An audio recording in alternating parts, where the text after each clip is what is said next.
This is Weekend Breakfast, 6:45 now on Sunday, November the 10th. I'm chatting with Hugh Andree, CEO of Weserved Veterans Community Marketplace and former British Army captain on this really important day, Remembrance Sunday. Lots of you getting in touch. You'll like this.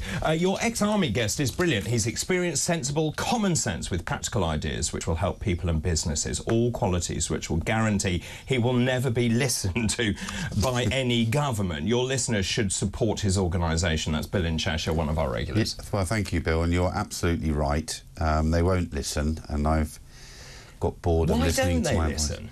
Do you know what? I'll tell you why. Because they don't know, they don't understand. I do not know how to be a television presenter. I do know how to serve in the military, and that's why Weserved. It's been set up by veterans, for veterans, to benefit veterans, and I think the veterans community organisations like Weserved, like Job Oppo, like Ex-Mill, like Recruit. I'll bang my drum for all the military-owned businesses out there. Let us look after our own people. Quite right. And on that note, this is Graham in Welling. Good morning to you, Graham. David, this rubbish about medical veterans needing a degree to work in the NHS is ridiculous. This needs to be raised with Nigel Farage. I'm sure he would fight that fight. It is nonsense. We are desperately short of people in the NHS, and actually they are trained to an amazing degree. So my friends who have been in the medical service in the armed forces are amazingly well trained. As you said, they perform operations in incredibly difficult circumstances with no light, no power, etc., etc. They would be incredible assets. And those people who are nurses, and remember, and some of the best nurses I've ever worked with didn't go through Project 2000. They didn't have a degree. There's one of my former soldiers, Ricky Bushell, won't mind me mentioning his name, left the army, became a professional boxer, light heavy, joined the fire brigade. He's now a senior operating technician, 26 years. There are very few better qualified than nurses. He sort of reached the top rank. As he said, he wouldn't be allowed in these days because he's not a graduate. It's absolutely ridiculous. Of course it is. Right, keep all of those messages coming in, please. Good morning, David, says Carol in Shoreham-on-Sea, another of our regulars. Good morning to you, Carol. What a lovely, inspiring man Hugh Andree is, and his brilliant organisation, Weserved, is trying to do such marvellous things.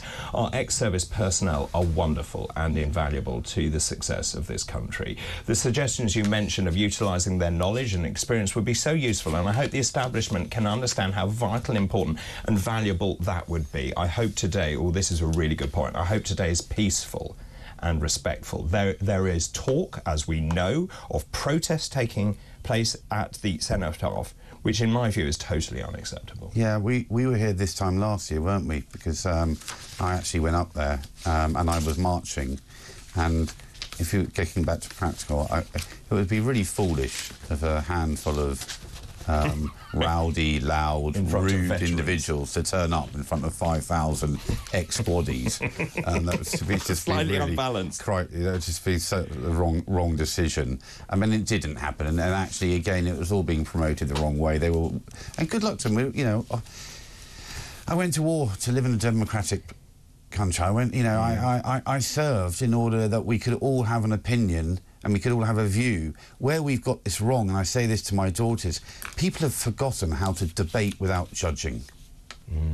And also, I get the sense that free speech is being squashed in universities, and it's really important, and we'll talk about this later. It's really important that people can espouse different views, however outrageous those views are, so that you can then understand why they may be wrong. And I'm just deeply nervous. We've got this narrative that's being forced on people to say you have to have groupthink and think this way, and that is not right. No, it's not. And, you know, as I said to my daughters yesterday, I write in their birthday card, just remember, be kind, be curious and be brave. That entitles you to have an opinion. It doesn't mean that it's right, and please don't ram it down anyone else's throat. Exactly the point. And listen to their opinion, and it comes back to being able to debate without judging. But and veterans travel, and the military go all around the world. We get sent on negotiating skills. I had to do it in Bosnia, and I was dealing with Serbian warlords, Muslims, Croats. They were all murdering one another.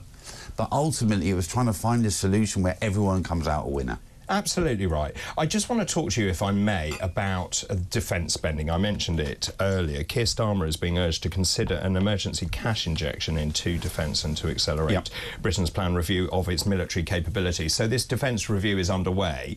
There is a lot of talk about expediting it, making sure that it actually responds before Trump gets into the White House. Just in terms of, and we sort of mentioned it earlier, just in terms of GDP, it seems to me that when you talk to people like General Sir Roland Walker, who says Britain must be ready to fight a war in 3 years, the new head of the army, you need to take those kind of things seriously. And also just in terms of the spending of GDP on the armed forces, at the moment we're trying to get to about 2.3%. Starmer won't commit to that.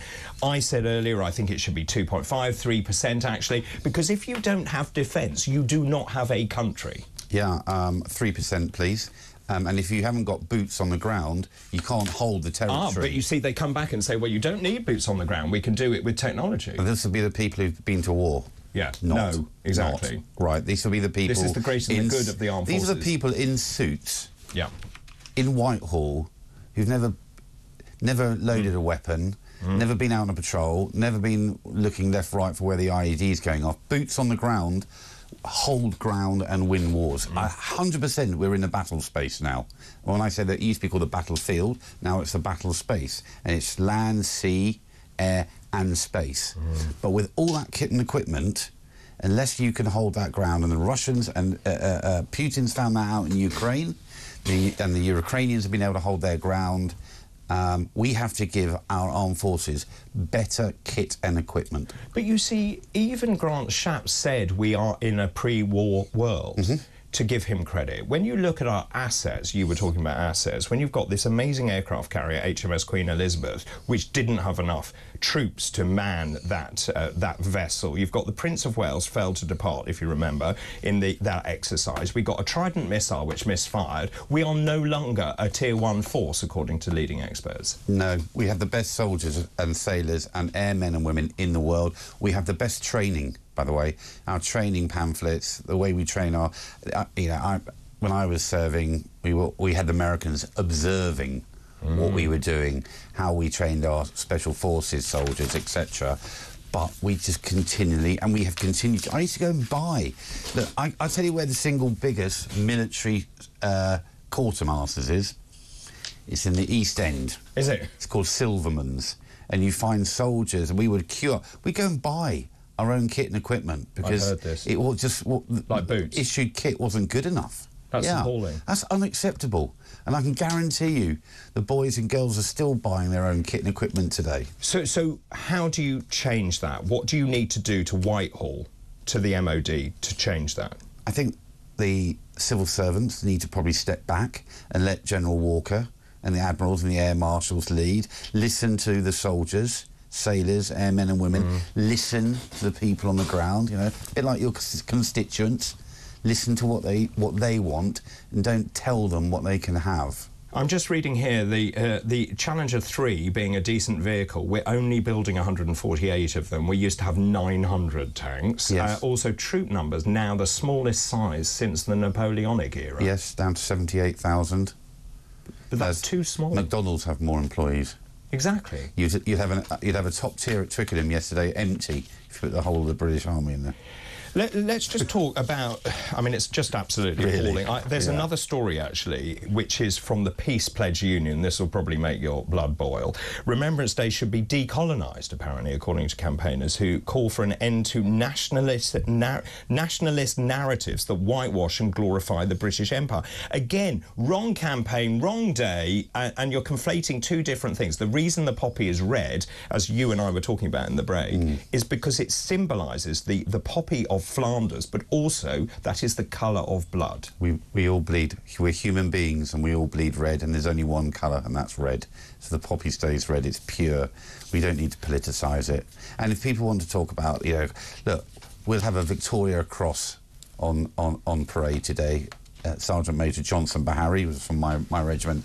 You know, Johnson's from the West Indies.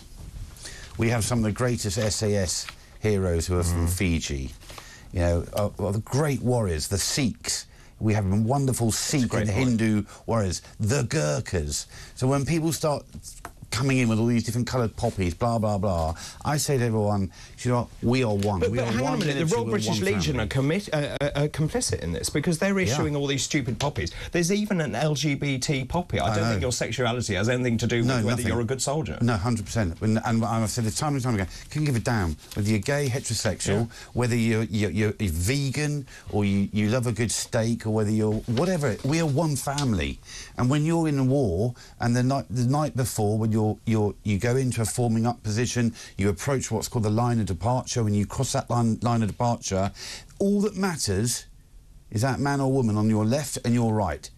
The monarchy doesn't matter, your country doesn't matter, but your man left or your lady right, your woman right, we don't care. And that's what today is all about. And the people who go to Whitehall will be meeting up with their best friends, people who've covered their backs, people who've perhaps saved their lives. It wasn't about the country, it wasn't about the monarchy, it was about their friends left and right.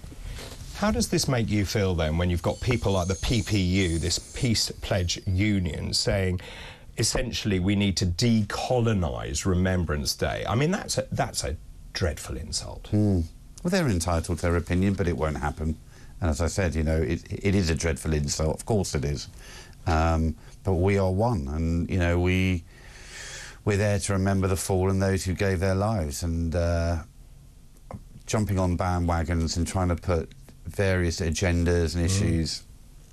One colour, red. I saw Carla Denyer wearing a white poppy. Your thoughts on the white poppy? There's a lot of talk here. One of the articles I printed out says thousands of people across the UK and beyond wear the white poppy.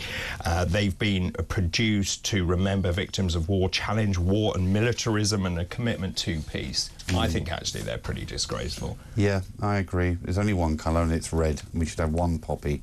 We have, you know, we're for one family, for those who pass, and that's what I know. If you'd served, if you're in the military, you're from military families. We must not forget military families, everything they go through, and we'll be speaking a little bit about that later. Yeah, we're all one. Can I just ask you this? Sharon Miller, one of our regulars, has messaged in, Hugh Andree, how much more money do you want taxpayers to give for defence? Then it all goes to Ukraine. I will be so glad that Trump will withdraw giving money to Ukraine. Hooray. Trump says America comes first. The UK should start to put the UK first. That's Sharon in Staffordshire. Yeah, and it will. And I think what's happened I honestly think that what has happened in the United States this week will happen over here within a few years. Now, she goes on to say, Remembrance Day is of no interest to me whatsoever. I can think of a lot more things that we can make remembrance of. What about Slavery Day? Fine. You're entitled to your opinion. You have that day and you remember it.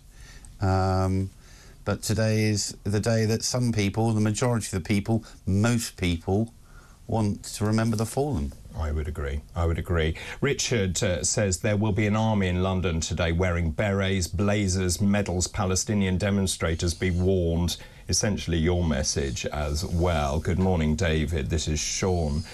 What a thoroughly decent and sensible chap Hugh is. How can the authorities allow a pro-Palestinian protest but deny a farmers' protest? It is utterly disgusting.